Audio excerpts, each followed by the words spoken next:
పరాభవనామ సంవత్సరంలో కర్కాటక రాశిలో జన్మించినటువంటి వారికి ఏ విధంగా ఉండబోతుందో తెలుసుకునే ప్రయత్నం చేద్దాం. ఈ రాశి వారికి ఆదాయం 2, వ్యయం 11, రాజ్యపూజ్యం 4, అవమానం 7. కాబట్టి ఈ కర్కాటక రాశి వారు వీటిని బట్టి ఎక్కువగా శ్రమ పడితే తప్ప ఫలితాలు పొందలేనటువంటి పరిస్థితి అనేటువంటి విషయాన్ని గమనించాలి.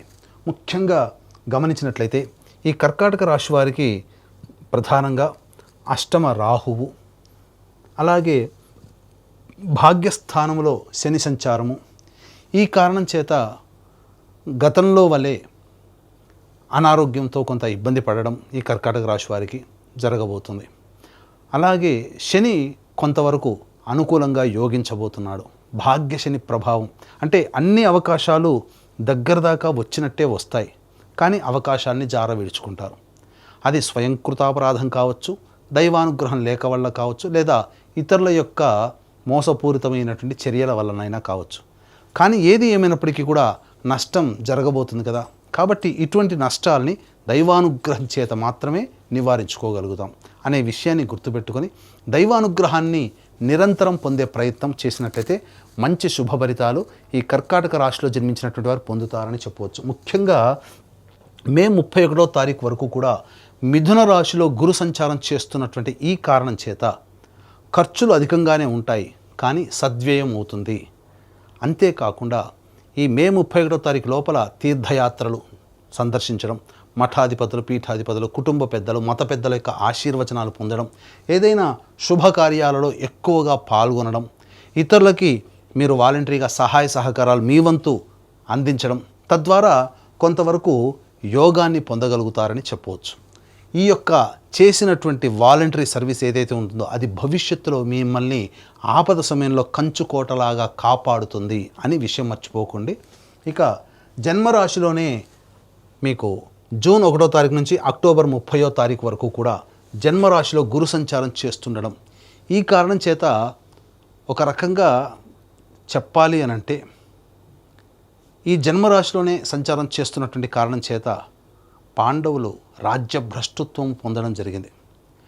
కాబట్టి దీన్ని మనం నెగిటివ్లో పాజిటివ్గా వెతుక్కోవడము అంటే వాళ్ళకి విదేశీయానం అడవుల బాట పడ్డారు, అంటే ఉన్న ప్రాంతం నుంచి వేరే ప్రాంతానికి వెళ్ళారు, అక్కడ కష్టాలు పడ్డారు. దీన్ని మనం పాజిటివ్గా ఎలా తీసుకోవాలి? విదేశీయానము, విదేశీ విద్య, దూర ప్రాంతానికి వెళ్ళాలనే కోరిక, అక్కడ స్థిరపడాలి విదేశాల్లో అనే కోరిక ఎవరికైతే ఉంటుందో అటువంటి కోరికని మీరు సంచారం జూన్ 1వ తారీఖు నుంచి అక్టోబర్ 30వ తారీఖు వరకు జన్మరాశిలో సంచారం చేస్తున్నటువంటి గురు ప్రభావంలో కలుగుతుంది. కానీ కష్టాలు ఎదుర్కోక తప్పదు. కాబట్టి కష్టాలు అనేటువంటివి అక్కడ దూర ప్రాంతంకి వెళ్ళినా అక్కడ తప్పవు, కష్టాలు పడక తప్పదు. దానికి మనస్సుని నిశ్చయం చేసుకొని ముందడుగు వేయండి. వీసా రావాలనుకునే వాళ్ళకి ఈ సమయం అనుకూలంగా ఉండబోతుంది, వీసా లభిస్తుంది. లేదా విదేశీయానానికి వెళ్ళాలనుకునే వాళ్ళకి జూన్ 1 నుంచి అక్టోబర్ 30 వరకు అక్కడ మీకు శాంక్షన్ అయిపోతాయి. అన్ని విధాలుగా మీకు అనుకూలంగా ఉంటుందని చెప్పవచ్చు. ఇక అక్టోబర్ 31వ తారీఖు నుంచి జనవరి 24వ తారీఖు వరకు సింహరాశిలో సంచారం చేస్తున్నటువంటి కారణం చేత కర్కాటక రాశి వారికి అన్ని విధాలుగా అనుకూలమైనటువంటి కాలము నవంబర్, డిసెంబర్, జనవరి 24. ఈ కారణం చాలా అద్భుతం. ఇది యోగమైనటువంటి ఫలితాన్ని ఇస్తుంది. ఈ సమయంలో మిగతా గ్రహాలు ఎట్లా ఉన్నప్పటికీ కూడా గురువు అనుగ్రహం ఉండడం వలన మీరు ఆర్థికంగా ఉన్నతమైనటువంటి స్థానంలో నిలబడగలుగుతారు. చేసే వృత్తి, ఉద్యోగ, వ్యాపారాల్లో మీకు ప్రమోషన్స్ లభించడం కానీ, లేదా సంబంధించినటువంటి వ్యాపారంలో అధిక లాభడులు, ఏ పని చేస్తున్నా ఆ పనులలో ధన ప్రవాహం అధికంగా ఉండడం మంచి జరుగుతుందని చెప్పవచ్చు. ఇక మళ్ళీ జనవరి 24 నుంచి వచ్చే సంవత్సరం ఉగాది వరకు కర్కాటక రాశిలోనే వక్రీకరించున్నటువంటి కారణం చేత కష్ట నష్టములు అనేటువంటివి ఎదుర్కోక తప్పదు ఈ సమయంలో. కాబట్టి జాగ్రత్తలు పాటించండి, కష్టాలు అనేటువంటివి ఉంటాయి. కానీ నవంబర్, డిసెంబర్, జనవరి 24 ఈ 2 నెలల సంబంధించినటువంటి 26 రోజుల పాటు ఏదైతే ఉంటుందో అది మీ జీవితంలో చక్కటి స్థితిగతిని పొందడానికి అవకాశం కల్పిస్తుంది అని చెప్పవచ్చు. అయితే వీక్షించేటువంటి ప్రేక్షకుల్లో కూడా చాలామందికి ఎన్నో ఆశలు, ఆశయాలు, కోరికలు ఉంటాయి. ఈ సంవత్సరమైనా, గత సంవత్సరం కంటే కూడా ఈ సంవత్సరమైనా కానీ ఆనందదాయకంగా మనకు ఉంటుందా లేదా, కోల్పోయినటువంటి దాన్ని మళ్ళీ ఈ సంవత్సరంలో మనం తిరిగి పొందగలుగుతామా అని ప్రతి మనిషికి ఒక ఆశావహ దృక్పథంతో ముందడుగు వేస్తారు. ఇవన్నీ మనం అనుకున్నవన్నీ సక్సెస్ఫుల్గా జరగాలనంటే నవగ్రహాల యొక్క అనుగ్రహం సంపూర్ణంగా కావాలి. అందుకని ఈ కర్కాటక రాశితో పాటుగా 12 రాశుల్లో జన్మించినటువంటి వారికి ఈ నవగ్రహాల యొక్క అనుగ్రహం సంపూర్ణంగా ఉండడం కోసం మన పీఠం ఆధ్వర్యంలో ఏప్రిల్ 1వ తారీఖు చైత్ర పౌర్ణమి రోజున సాయంకాలం 6 గంటలకి అత్యంత శీఘ్ర ఫలితాలను ఇచ్చే 3 నక్షత్రాల్లో ఒకటైనటువంటి హస్తా నక్షత్రం రోజున నవగ్రహ పాశుపత హోమము, అలాగే ఆరోగ్యం కోసం మృత్యుంజయ హోమం, సర్వకార్యాలలో జయం పొందడం కోసం సుదర్శన హోమము, అలాగే దాంపత్య అభివృద్ధి, వివాహ సిద్ధి, ఉద్యోగ ఆర్థికాభివృద్ధి, వీటికి సంబంధించి లక్ష్మీ మూలమంత్ర సంప్రతి లక్ష్మీ సూక్త హోమము, సర్వశాంతులకి సంబంధించి రుద్రహోమం జరిపించి శక్తిపాతము చేసినటువంటి కరుంగలి మాల ఇవ్వడం జరుగుతుంది. కాబట్టి ఈ సర్వదోష నివారణ పూజల హోమాల్లో ఆసక్తి కలిగినటువంటి వాళ్ళు ఏప్రిల్ 1వ తారీఖు మధ్యాహ్నం 3 గంటల లోపల స్క్రీన్పై కనిపిస్తున్నటువంటి నెంబర్కి కాంటాక్ట్ చేసి నమోదు చేసుకోవచ్చు. ఇక తదుపరి భాగమైనటువంటి ఈ యొక్క సంబంధించినటువంటి కర్కాటక రాశిలో జన్మించినటువంటి వారికి ఏ సమయంలో నిరుద్యోగస్తులకి ఉద్యోగం లభిస్తుంది, ఉద్యోగస్తులకి ప్రమోషన్స్ లభిస్తాయి, లేదా వేరే సంస్థల్లో ప్రయత్నం చేస్తే మంచి జరుగుతుందనే విషయాన్ని తెలుసుకుందాం. ఈ కర్కాటక రాశిలో జన్మించినటువంటి వారికి 17 సెప్టెంబర్ నుంచి 17 అక్టోబర్ వరకు ఉన్నటువంటి కాలము, అలాగే 16 డిసెంబర్ నుంచి 13 జనవరి మధ్య ఉన్నటువంటి కాలము, మరియు 14 ఏప్రిల్ నుంచి 14 జూన్ మధ్య ఉన్నటువంటి కాలము చాలా అనుకూలము. ఈ సమయంలో మీకు తప్పకుండా ఉద్యోగము లభిస్తుంది, ఉద్యోగ అభివృద్ధి కలుగుతుంది, మీకు ప్రమోషన్స్ కానీ కోరుకున్న చోట బదిలీలు కానీ జరుగుతాయి. కేంద్ర రాష్ట్ర ప్రభుత్వ ఉద్యోగస్తుల వారికి సంబంధించి ఈ సంవత్సరం సామాన్యమైనటువంటి ఫలితాలు పొందుతారని చెప్పవచ్చు. ఇక ప్రధానంగా గమనించుకున్నట్లయితే ఈ సంబంధించినటువంటి ఈ యొక్క కుజగ్రహ సంచార ప్రభావం కర్కాటక రాశి వారికి ఏ విధంగా ఉండబోతుంది, 2 ఏప్రిల్ నుంచి 10 మే వరకు ఉన్నటువంటి కాలం ఏదైతే ఉంటుందో ఇది ప్రధానంగా ఆస్తి వ్యవహారాలకు సంబంధించి, గతంలో తాలూకు చేసినటువంటి పనులకి సంబంధించినటువంటి చర్చలకి, వీటన్నిటికీ కూడాను సమయం అనేటువంటిది ఉంటుంది. ఈ సమయంలోనే ఆస్తికి సంబంధించినటువంటి, న్యాయకు సంబంధించినటువంటి వివాదాలకు సంబంధించి, అలాగే విదేశీయానం, విదేశీ ఉద్యోగము వెళ్ళాలనే ఆలోచనకి శ్రీకారం ఈ సమయంలో చుట్టబోతుందని చెప్పవచ్చు. ఇక 11 మే నుంచి 19 జూన్ మధ్య ఉన్నటువంటి కాలం ఏదైతే ఉంటుందో ఈ సమయంలో ప్రధానంగా మీలో ఆత్మవిశ్వాసం పెరుగుతుంది. కాకపోతే ఎదుటి వాళ్ళని తక్కువగా చూడడం అనేటువంటిది ఈ సమయంలో ఉండడం వల్ల మీరు అనుకున్న దానికంటే తక్కువ ఫలితాలు పొందుతారు. కాబట్టి లౌక్యంతో వ్యవహరించి అందరితో కలుపుకొని పోయే విధంగా మీరు సంయమనం పాటించినట్లయితే ఈ సమయాన్ని కూడా మీరు అనుకూలంగా మరల్చుకోవచ్చు. ఇక ప్రధానంగా చూసుకున్నట్లయితే 20 జూన్ నుంచి 1 ఆగస్టు వరకు ఉన్నటువంటి సమయం ఏదైతే ఉంటుందో ఈ సమయం ప్రధానంగా అన్ని విధాలుగా కర్కాటక రాశిలో జన్మించినటువంటి వారికి సంపూర్ణమైనటువంటి యోగ కాలముగా చెప్పబడి ఉంది. ఏ ప్రయత్నం చేసినా ప్రయత్నంలో అన్ని విధాలుగా లాభదాయకంగా ఉంటుంది అని చెప్పవచ్చు. 1 ఆగస్టు నుంచి 17 సెప్టెంబర్ మధ్యకాలం ఏదైతే ఉంటుందో ఇది అంత అనుకూలమైనటువంటి సమయం కాదు. వృధా ఖర్చులు పెరుగుతాయి. అన్నిటికంటే మించి ఏ పని చేసినా ఆ పనులలో ఆటంకాలు అనేటువంటివి కలుగుతాయి. ముఖ్యంగా ఉద్యోగ సంబంధముగా దూర ప్రాంతానికి వెళ్ళాల్సినటువంటి పరిస్థితి ఎక్కువగా ఉంటుంది. ప్రయత్నాల్లో ఆటంకాలు ఎదురవుతాయి. 18 సెప్టెంబర్ నుంచి 11 నవంబర్ మధ్యకాలం ఏదైతే ఉంటుందో ఈ సమయము మీలో ఆత్మవిశ్వాసము తగ్గుతుంది. గృహంలో మార్పులు చేర్పులు చోటు చేసుకుంటాయి. ఆల్రెడీ అద్దె ఇంట్లో ఉన్నటువంటి వాళ్ళు వేరే సమయానికి అనగా వేరే ఇంటికి మారాల్సినటువంటి పరిస్థితి వస్తుంది. గృహంలో మరమ్మతులు అనేటువంటివి చేయిస్తారు. 12 నవంబర్ నుంచి 8 మార్చి మధ్య ఉన్నటువంటి కాలం కర్కాటక రాశి వారికి అత్యంత కీలకమైనటువంటి కాలం. ఈ సమయమే మీరు జాగ్రత్తలు పాటించాల్సినటువంటి పరిస్థితి. ఎందుకనంటే కుజస్తంభన అనేటువంటిది జరిగి ప్రధానంగా నష్టము జరిగేటువంటి అవకాశం ఉంటుంది. కాబట్టి ఈ నష్టం అంటే ఏంటి? ధన పరంగా నష్టం కావచ్చు, కుటుంబ పరంగా నష్టం కావచ్చు. అన్నిటికంటే ప్రధానంగా మీకు సంబంధించి ఆరోగ్యపరంగా కానీ లేదా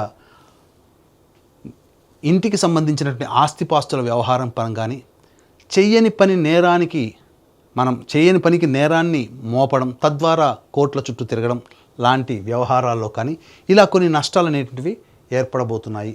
కాబట్టి గృహపరంగా ఏదైనా కొన్ని చిక్కులు ఇవన్నీ ఈ 12 నవంబర్ నుంచి 8 మార్చి వరకు ఉండబోతాయి. ఈ సమయంలో వీటన్నిటిని అధిగమించి ఆ సమయాన్ని కూడా మనం పాజిటివ్గా మార్చుకోవాలి అని అంటే కొంత దైవానుగ్రహాన్ని పొందే ప్రయత్నం చేయడం, అతిగా ఆవేశపడడం అనేటువంటిది చెయ్యకూడదు. మీకు కోపం వస్తుంది, సంఘటనలు అలా ఉంటాయి, సమస్యలు అలాగే పరిస్థితులు అలా వస్తాయి. కానీ మనం సంయమనం కోల్పోకుండా ఆవేశపడకుండా ఉన్నట్లయితే ఈ వచ్చే సమస్యలన్నీ ఇలా వచ్చి అలా వెళ్ళిపోతాయి. కాబట్టి సమస్యల్లో చిక్కుకుపోవాలి అని అనుకుంటే ప్రతిదానికి మీరు రియాక్ట్ అవ్వండి 12 నవంబర్ నుంచి 8 మార్చి వరకు. లేదు ఆ సమస్యల్ని మనకు వద్దు, మనం ఉన్నవే ఎక్కువ ఉన్నాయి అని అనుకుంటే వచ్చేటువంటి సమస్యలకి మీరు ఆన్సర్ ఇవ్వకండి, సంయమనం పాటించండి. ఇది మీరు తెలుసుకోవాల్సింది. ఇదంతా కావాలి అంటే దైవానుగ్రహం తప్పనిసరి. కాబట్టి ఈ యొక్క కర్కాటక రాశిలో జన్మించినటువంటి వారు దైవానుగ్రహాన్ని పొందే ప్రయత్నం చేయండి. ఇక ముఖ్యంగా ఈ రాశిలో జన్మించినటువంటి విద్యార్థులకి పరీక్షలలో మంచి ఉత్తీర్ణత శాతంతో పొందుతారు. కాకపోతే కాంపిటీషన్ ఎగ్జామ్స్లో ఉన్నప్పుడు మాత్రం అధిక శ్రమ, అధిక ఒత్తిడి ఉంటుంది. కాబట్టి జాగ్రత్తలు పాటించండి. మీరు జ్ఞాపక శక్తి పెంపొందించుకోవడం కోసం యోగాని మీరు అభ్యాసం మొదలుపెట్టండి, ధ్యానం అనేటువంటిది మొదలుపెట్టండి. అన్ని విధాలుగా మీకు మంచి జరుగుతుంది. ఇక ఈ రాశిలో జన్మించినటువంటి క్రీడాకారులకి రివార్డులు, అవార్డులు గతంలో కంటే కూడా ఎక్కువగానే వస్తాయి. అన్ని విధాలుగా బాగుంటుంది. రాజకీయ రంగంలో ఉన్నటువంటి వాళ్ళకి మాత్రం కొన్ని ఒడిదుడుకులు తప్పవు. అనవసరమైనటువంటి వృధా ఖర్చులు ఎక్కువగా అవుతాయి. ఈ యొక్క పార్టీ పెద్దల యొక్క అభిమానాన్ని చూరగొనడం కోసం వృధా కాలయాపన, అలాగే ఖర్చులు కూడా అధికంగా ఎక్కువగా ఉంటాయని చెప్పవచ్చు. ముఖ్యంగా ఈ రాశిలో జన్మించినటువంటి రైతులు ఎవరైతే ఉంటారో రాబడి సామాన్యమే, దిగుబడి సామాన్యమే. ఆశించిన మేర కంటే ఎక్కువగా లభించదు, సామాన్యంగా ఉంటుంది. కాబట్టి కొత్త పంటల జోలికి వెళ్లకుండా ఉన్న వాటితోనే మీరు చక్కగా కొనసాగించుకునే ప్రయత్నం చేయండి రైతులకి ముఖ్యంగా. ఇక ఏ రంగంలో ఉన్నటువంటి వాళ్ళకైనప్పటికీ కూడా ప్రధానంగా ఈ అక్టోబర్ 31 నుంచి జనవరి 24వ తారీఖు వరకు ఉన్నటువంటి కాలం కర్కాటక రాశి వారికి అత్యంత యోగ్యమైనటువంటి కాలముగా చెప్పబడి ఉంది. ఈ సమయంలో మీరు అన్ని విధాలుగా కొత్త వాటికి మీరు ప్రయత్నం చేస్తే మంచి జరుగుతుంది. ముఖ్యంగా ఈ రాశిలో జన్మించినటువంటి స్త్రీలు ఎవరైతే ఉంటారో ఆ స్త్రీలకి మంచి జరగబోతుంది.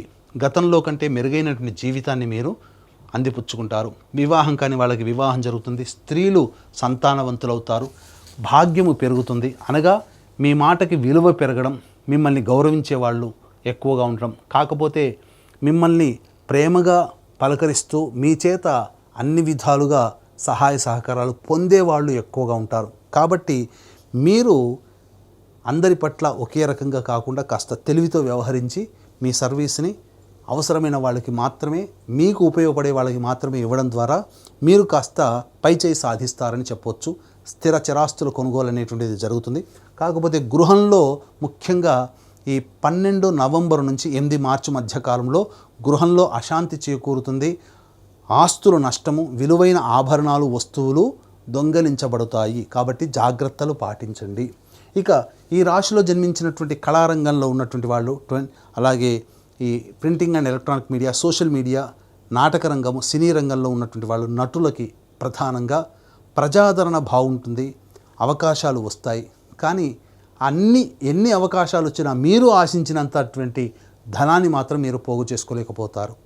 కాబట్టి నామమాత్రమైనటువంటి ఫీజుతో మీరు పనిచేయాల్సి వస్తుంది. కానీ మిగతా అన్ని రంగాల్లో ఉన్నటువంటి వాళ్ళకి, అనగా ఈ సినీ రంగంలోనే మిగతా అన్ని రంగాల్లో ఉన్నటువంటి వాళ్ళకి అవకాశాలు రావడం, మీ పేరు ప్రఖ్యాతులు పెరుగుతాయి. ధనం అనేటువంటిది లేకున్నప్పటికీ పేరు ప్రఖ్యాతులు అనేటువంటిది మీకు అది భవిష్యత్ పెట్టుబడిగా భావించి మీరు ముందడుగు వేసే ప్రయత్నం చేసినట్లయితే కళారంగంలో ఉన్నటువంటి వాళ్ళకు కూడా అన్ని విధాలుగా బాగుంటుంది అని చెప్పవచ్చు. అయితే ఈ యొక్క కర్కాటక రాశిలో జన్మించినటువంటి వారికి సమస్యలు అధికంగా ఉంటాయి అని చెప్పడం జరిగింది. కాబట్టి ఈ సమస్యల పరిష్కారం కోసం ప్రతిరోజు గరికతో గణపతికి అష్టోత్తర పూజ చేయడం, హనుమాన్ చాలీసా రోజుకి 8 సార్లు పారాయణ చేయడం, ఈ విధంగా ఒక 21 రోజుల పాటు మీరు నియమం పెట్టుకోండి. ఆ 21 రోజుల్లోనే మీ సమస్య పరిష్కారం అవుతుందని చెప్పవచ్చు. దీంతో పాటుగా నవగ్రహాల యొక్క అనుగ్రహం సంపూర్ణంగా ఉండాలి, తద్వారా మీరు మంచి జరగాలనే సదుద్దేశంతో మన పీఠం ఆధ్వర్యంలో ఈ యొక్క సర్వదోష నివారణ పూజలు, హోమాలు ఏప్రిల్ 1వ తారీఖు రోజున జరపడం, కరుంగలి మాల తద్వారా మీకు అందరికీ అందించడం, ఇవన్నీ మీకు చేరడం ద్వారా మీ కుటుంబంలో సుఖము, సంతోషము, మీ మాటకి విలువ పెరగడం, అన్ని విధాలుగా యోగదాయకంగా ఉండాలి అని ఆకాంక్షిస్తూ సర్వం శ్రీ ఉమామహేశ్వర పరబ్రహ్మార్పణమస్తు.